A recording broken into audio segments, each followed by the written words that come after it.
Sono Simona.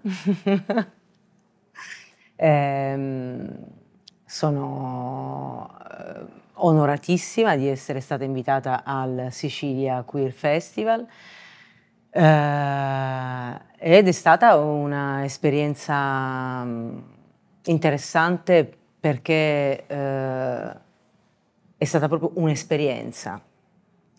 Io sono un'attrice, vengo dal teatro e sono dentro l'avventura del cinema da un po' come attrice. Essere presente a un festival queer mi ha fatto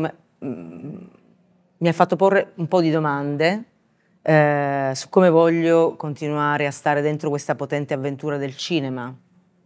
Sono stata travolta da alcuni film che ho visto al cinema, dall'Argentina potrei dire. Trovo che ragionare sul cinema da fuori sia altrettanto importante e forte come esperienza quanto starne dentro. Je suis Claire, je suis chercheuse, enseignante, critique et programmatrice. J'ai eu l'immense joie, honneur et chance de faire partie du jury international cette année aux côtés de Simona, de Michael, Anya et Maria. Et donc l'une des raisons principales de ma présence ici a été d'accompagner, de recevoir, de penser, de débattre les films qui ont été minutieusement choisis par les deux comités de programmation différents et de faire un choix difficile et cruel et juste à la fois, de choisir un long métrage, mais c'est un long métrage et demi finalement puisque nous avons osé donner une mention et un court métrage. Et par ailleurs, j'étais aussi présente pour accompagner un film de Laura Citarella et participer à la masterclass incroyable qu'elle a donnée au Centro Sperimentale di Cinema di Sicilia.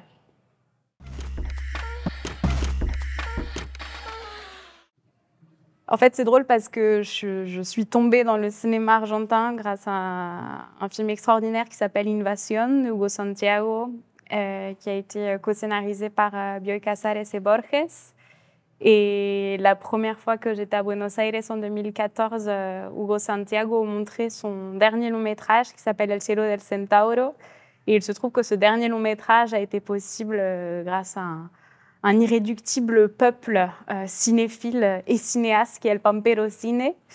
Et donc d'une certaine manière, c'est un peu par j'ai pas envie de dire le maître à penser parce que ça donne une sensation d'autorité qui n'est pas véritable, mais disons par le guide cinématographique d'El Pampero que je suis tombée dans le cinéma argentin. Et c'est grâce au cinéma de Hugo Santiago, par ricochet, que j'ai découvert les films d'El Pampero, dont Mariano Chinas.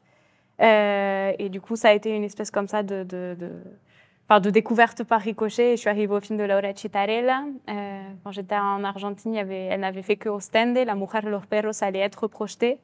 Et j'ai continué à accompagner son cinéma. Et Las Poetas visitan a Juana Vignosi, un film qui m'a complètement bouleversée par sa manière de penser collectivement la création féminine sans que ce soit un slogan des temps, de l'ère du temps, disons, sans que ce soit une espèce de pensée théorique, mais vraiment une dimension féministe très forte, incarnée par la praxis de tourner ensemble, et puis surtout de l'idée que le cinéma, c'est une recherche et c'est pas une certitude, c'est une manière d'habiter le présent et une manière de faire corps ensemble.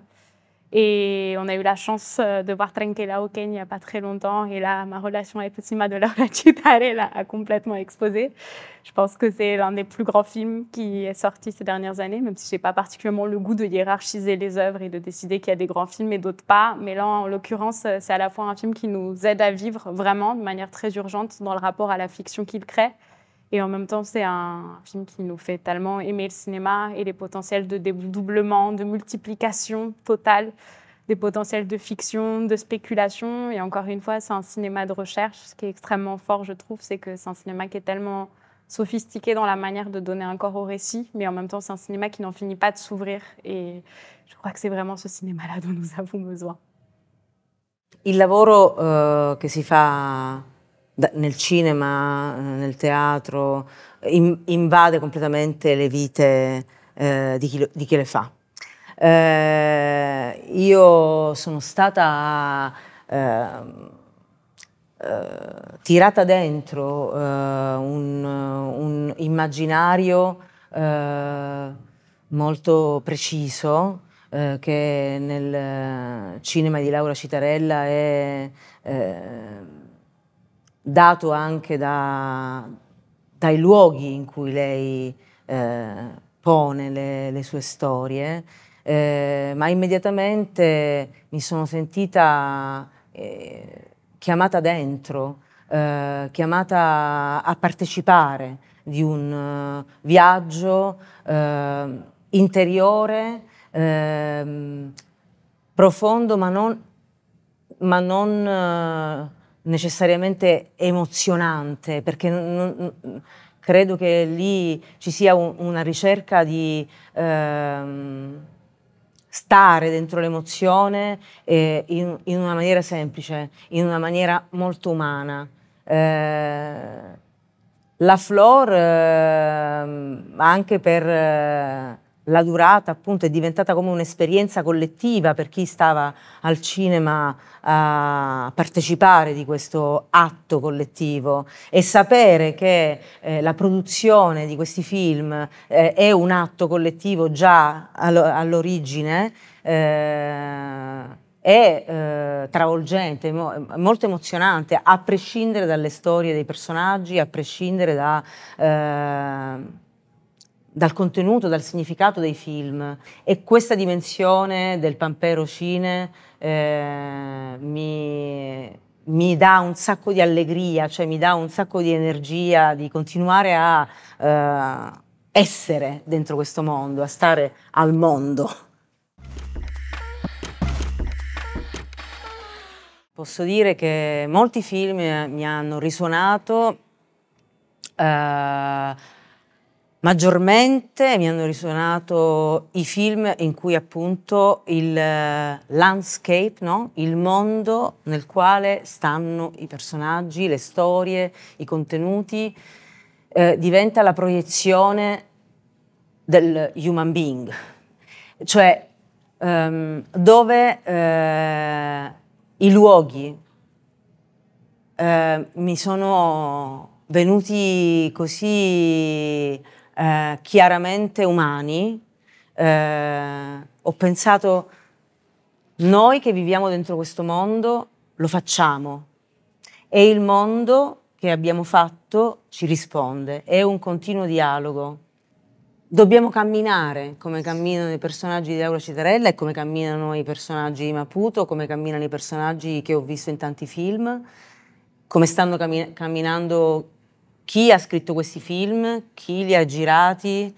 Dobbiamo continuare, dobbiamo elaborare con calma quello che è, non avere la fretta di avere la soluzione, perché alla cupezza, come tutti sappiamo, la cupezza c'ha anche un'altra faccia, che è una grande luminosità, una grande luce.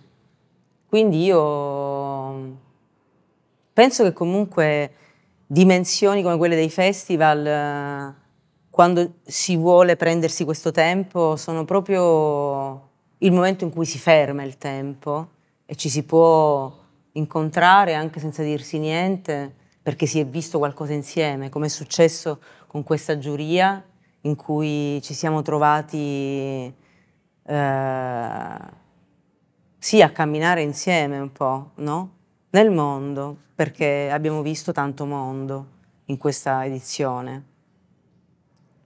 Alors je ne sais pas si on peut tout à fait décrire le monde en 7 longs métrages et en une dizaine de courts métrages qui sont les films qu'on a vus pour la compétition, mais pour marcher avec les films et dans les films, je dirais qu'une inquiétude transversale qu'on a pu ressentir, c'était la nécessité de créer des communautés qui soient éphémères ou plus pérennes. Je pense au cabaret d'ouverture de Des Garçons de province, par exemple, qui est la preuve qu'une communauté queer, c'est pas juste l'addition d'individualité, mais que la subjectivité, c'est quelque chose qui vraiment permet de charrier du collectif et d'aider à une circulation de pensée, de désir, et que c'est grâce à cette circulation et cette communauté naissante que l'émancipation devient possible, palpable. C'est également quelque chose qu'on sent dans l'Oboïkan, sous un jour un peu trop dichotomique à mon goût, parce que c'est la société réactionnaire d'un côté et la communauté queer émancipée de l'autre. Et peut-être qu'il existe quelque chose entre les deux. Le film ne nous le dit pas tout à fait, mais ce serait intéressant à interroger. C'est aussi ce lieu BDSM complètement barré dans Hachiteru, où on a d'abord l'impression que la communauté qui se forme, c'est les uns contre les autres, et on comprend qu'en fait, les relations sont plus complexes et paradoxales qu'on ne pensait. Et il y a, dans le fond, également les réseaux sociaux, cette espèce de communauté invisible, presque imaginaire, qui regarde le film en train de se faire et qui questionne du coup voilà, les deux côtés de l'écran. Bon, voilà, on pourrait rentrer dans d'autres films, mais j'ai l'impression que c'est quelque chose qui les sous-tendait beaucoup. Et je trouve que ce qui est magnifique, c'est que le dernier film qui a été montré dans cette édition de Cecilia Queer, juste avant la cérémonie et le film de clôture, c'est Audience de Barbara Hammer. Et c'était justement un film extrêmement réflexif qui posait cette question de non seulement des communautés représentées à l'écran, ou plus que représentées, incarnées, qui trouvent enfin un mode d'expression libre, d'épanouissement, mais surtout en fait comment l'écran change vraiment nos vies et comment les films permettent de créer des communautés de spectateurs et voilà, pas seulement de comprendre qui on est comme une espèce de fierté de l'individu, mais plutôt d'être heureux, d'être contemporain et d'essayer de travailler ensemble à partir du présent. Et Casa Susana, qui est le film de Sébastien Lifshitz, qui est en train de se donner au cinéma di Cetta pendant qu'on fait l'interview, pose aussi la question d'un lieu de la communauté et de comment garder une trace grâce à la mémoire filmée, à la parole comme un lieu de la mémoire à part entière. Donc j'ai l'impression que, voilà, que c'était quelque chose d'assez fort, qui est aussi propre à la constitution d'une histoire queer et d'une histoire des minorités. Mais c'est toujours beau quand on voit que c'est une question qui est réactualisée et qui traverse différentes formes, quand c'était le cas lors de cette édition.